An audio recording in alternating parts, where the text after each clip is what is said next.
अस्सलाम वालेकुम everyone, welcome back to my YouTube channel English language plus literature. आज की वीडियो के अंदर हम एक पोएम डिस्कस करने जा रहे हैं जिसका नाम है द लिटिल ब्लैक बॉय, जिसको लिखा है विलियम ब्लेक ने। जिसमें पोइट कहता है कि इंसान अगर वाइट है या ब्लैक है, दोनों ही इक्वल हैं। और ये पोएम 1789 में पब्लिश हुई और उस एज में स्लेवरी लीगल थी।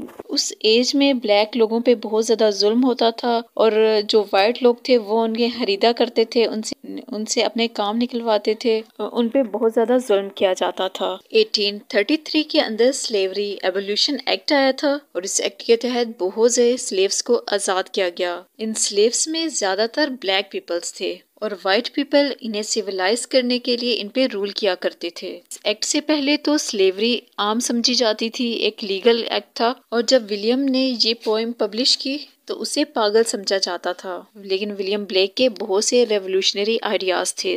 उस जमाने में तो हमें ये बात समझ नहीं आई और जैसे जैसे वक्त बीतता गया हम लोग समझदार होते गए और तब वो चीजें जो कि हमने बाद में रियलाइज, विलियम ब्लेक उसे बहुत पहले आइडियलाइज कर चुके थे। तो इससे हमें पता लगता है कि विलियम ब्लेक अपने जमाने में बहुत आगे की सोचते थे। और ये poem the little black boy, इसको सॉन्ग्स ऑफ इनोसेंट के अंदर ही पब्लिश किया गया था। तो चलिए आज की पोएम को स्टार्ट करते हैं। फर्स्ट स्टैंजा में पोइट कहता है, my mother bore me in the southern wild. एक छोटा ब्लैक बच्चा है जो कि कहता है कि मेरी माँ ने मुझे अफ्रीका के जंगलों में जना था, यानी मेरी पैदाइश उनसी है वो अफ्रीका के जंगलों में हुई। And I am black but O my soul is white. मेरा रंग तो काला है लेकिन मेरी सोल वाइट है, मेरी रूह सफेद है। यानी ये बच्चा कह रहा है कि शायद बाहर से मैं इतना प्यारा नहीं हूँ, ब्लैक हूँ, लेकिन मेरी अंदर की रूह बहुत खूबसूरत है, मेरी सोल बिल्कुल प्योर है।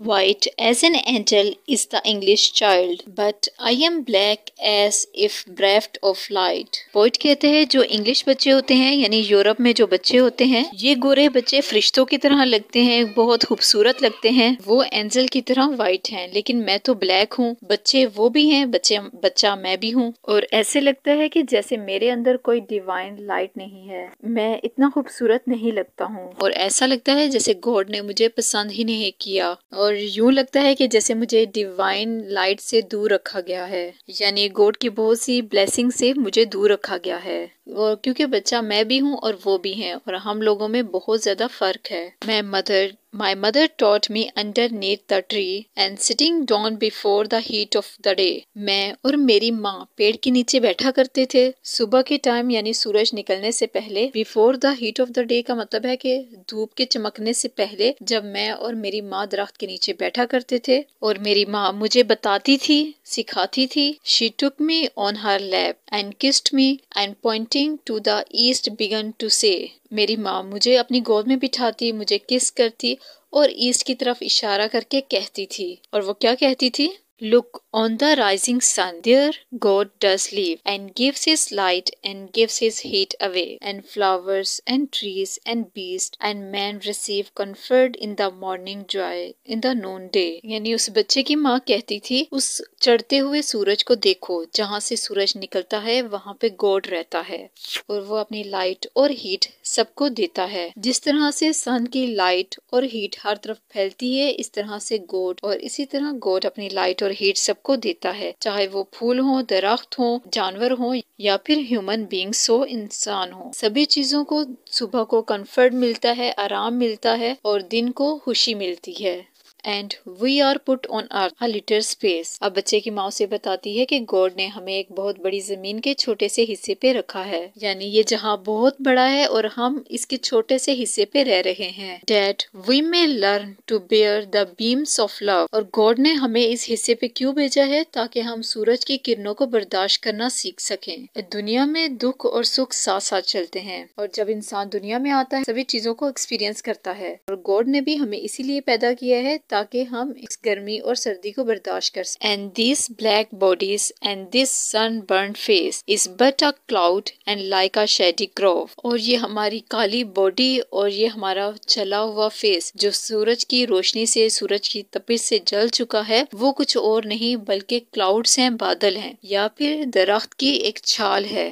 तो जिस तरह से बादल आ जाते हैं या पेड़ की छांव आ जाती है तो वहाँ पे डार्कनेस हो जाती है। तो वो माँ भी बच्चे को यही बता रही है कि जो हमारी स्किन है वो ब्लैक है और हमारे जो जले हुए फेस हैं वो बादल हैं और एक पेड़ की छांव है। तो ये बादल हैं या पेड़ की छांव है जिसने हमारी स्किन को, हमारे फेस को ढक दिया है, क्योंकि बादलों की वजह से और दरख्त के छांव की वजह से वहाँ पे डार्कनेस आ जाती है। तो इस वजह से हमारी बॉडी और हमारा फेस जो है वो बर्न हो चुका है।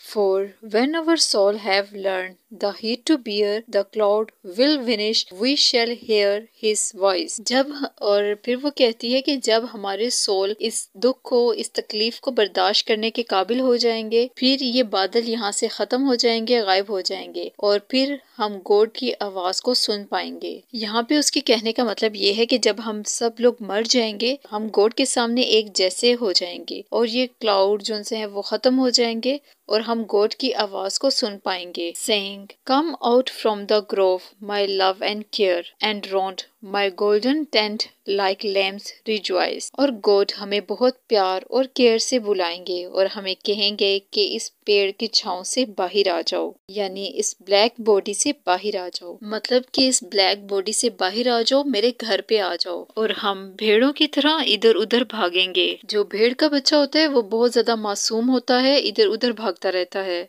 यहाँ पे हम ये भी कह सकते हैं कि क्रिश्चियंस पॉइंट ऑफ व्यू से जो लैम है वो जीसस क्राइस्ट को भी रिप्रेजेंट करता है। यहाँ पे बताया गया है कि जब हम गॉड के पास जाएंगे तो भेड़ के बच्चों की तरह इधर उधर छलांगे लगाएंगे और खुशी मनाएंगे।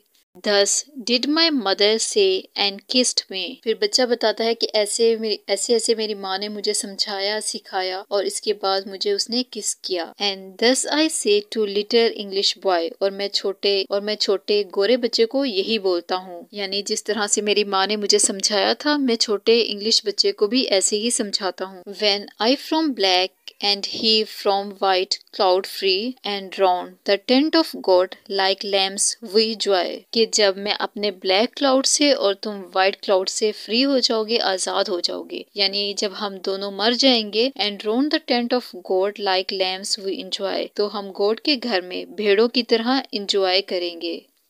I will shade him from the heat till he can bear। तो बच्चा कहता है कि मैं अपने सफेद दोस्त को धूप से बचाऊंगा जब तक कि उसे धूप बर्दाश्त करने की आदत नहीं हो जाती। यहाँ पे ब्लैक बच्चा कहता है कि क्योंकि हम लोग ब्लैक हैं और हमें धूप और सख्तियां झेलने की आदत पड़ चुकी है, तो मैं अपने और इसका जो वाइट दोस्त है, अब चूंकि उनको धूप और सख्ती बर्दाश्त करने की आदत नहीं होती, तो ये ब्लैक बच्चा कहता है कि जब मैं उसे शेड करूंगा हीट से जब तक कि उसे हीट बर्दाश्त करने की सलाहियत पैदा नहीं हो जाती। To live in joy upon our father's knee, और हम खुशी से खुदा के आगे झुकेंगे। यहाँ पे फादर से मुराद गॉड है, मतलब क्रिश्चियन पॉइंट ऑफ व्यू से हम देखें तो फादर गॉड को कहा जाता है। तो फादर के सामने हम झुकेंगे, यानी खुदा के सामने हम झुकेंगे। And then I will stand and stroke his silver hair and be like him and he will then love। और फिर मैं खड़ा होके अपने जो गोरा दोस्त है उसके सिल्वर बालों को मैं सहलाऊंगा और फिर मैं उसी की तरह हो जाऊंगा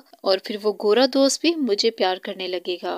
यहाँ पे बच्चा ये एक्सप्रेस करना चाहता है कि अभी तो मुझसे कोई प्यार नहीं करता क्योंकि मैं ब्लैक हूँ, लेकिन मरने के बाद उनसे हम एक जैसे हो जाएंगे और सभी मुझसे प्यार करने लगेंगे। तो ये तो थी आज की वीडियो। उम्मीद है कि आपको पोएम की समझ आई होगी। अगर आपको वीडियो पसंद आती है तो इसे लाइक ज़रूर कीजिएगा और चैनल को सब्सक्राइब करना ना भूलिएगा।